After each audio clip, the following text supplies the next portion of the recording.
جامعة سوهاج بتطلق قافلة طبية توعوية مجانية في قرية الشوالة بالتعاون مع حياة كريمة. الثلاثاء 3 يونيو 2025 الساعة 6:43 مساءً. دي صورة من القافلة الطبية اللي نظمتها جامعة سوهاج. سوهاج أحمد عبد العال. شاركوا الفيديو وسيبوا تعليقكم واقروا تعليقات الناس. النهاردة جامعة سوهاج كملت سلسلة القوافل الطبية والتوعوية اللي بتعملها دايماً لخدمة المجتمع وتنمية البيئة، وده بيأكد دورها الكبير في خدمة الناس. القافلة المرة دي كانت كبيرة واتعملت في قرية الشوالة التابعة لمركز المنشاة، وده كله كان بالتعاون مع مؤسسة حياة كريمة ووزارة الشباب والرياضة من خلال الإدارة المركزية للبرامج الثقافية والتطوعية، وكمان قطاع خدمة المجتمع وتنمية البيئة في الجامعة والإدارة العامة لرعاية الشباب.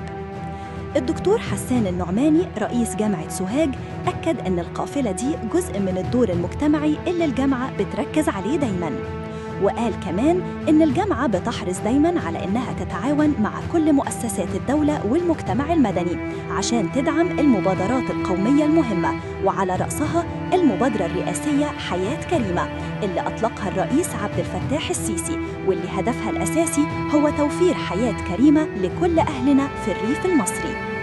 الدكتور النعماني أضاف إن التعاون الناجح بين الجامعة ومؤسسة حياة كريمة ووزارة الشباب ساعد كتير في تقديم خدمات صحية وعلاجية مميزة لأهالينا في القرى، وأكد كمان إن الجامعة حط العمل المجتمعي ضمن أولوياتها جنب التعليم والبحث العلمي. ومن ناحيته قال الدكتور خالد عمران نائب رئيس الجامعة لشؤون خدمة المجتمع وتنمية البيئة إن القافلة كشفت على 480 مواطن من أهل القرية وتم صرف العلاج ليهم مجاني تماماً. شارك في القافلة 15 دكتور من تخصصات مختلفة و5 معيدين من كلية الصيدلة، وكمان تم تحويل 18 حالة للمستشفى الجامعي علشان يكملوا فحوصاتهم ويتابعوا علاجهم.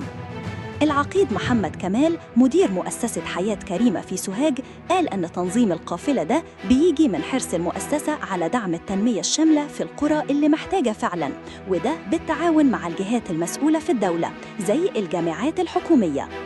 كمان الدكتور مجدي القاضي عميد كلية الطب والدكتور خالد عبد العال وكيل الكلية لشؤون خدمة المجتمع وضحوا إن القافلة كان فيها 10 تخصصات طبية مختلفة شملت البطنة، الأطفال، الجلدية، الأنف والأذن، العظام، الجراحة العامة، المسالك البولية، النساء والتوليد، الرمد والأسنان. أما في جانب التوعية الدكتور أحمد عاطف مدير عام رعاية الشباب قال إن القافلة نظمت عدد من الندوات التوعوية والدينية والاجتماعية، وأبرزها ندوة بعنوان الإسلام دين الوسطية والاعتدال، وندوة تانية عن أسباب التطرف الفكري وعلاجه، وكمان ندوة مهمة جداً لمناهضة العنف ضد المرأة. وكان في كمان ندوة خاصة للسيدات عن الإسعافات الأولية والأمراض المعدية. وتم خلال القافلة قياس ضغط الدم ل 125 مواطن من أهالي القرية ضمن الفعاليات.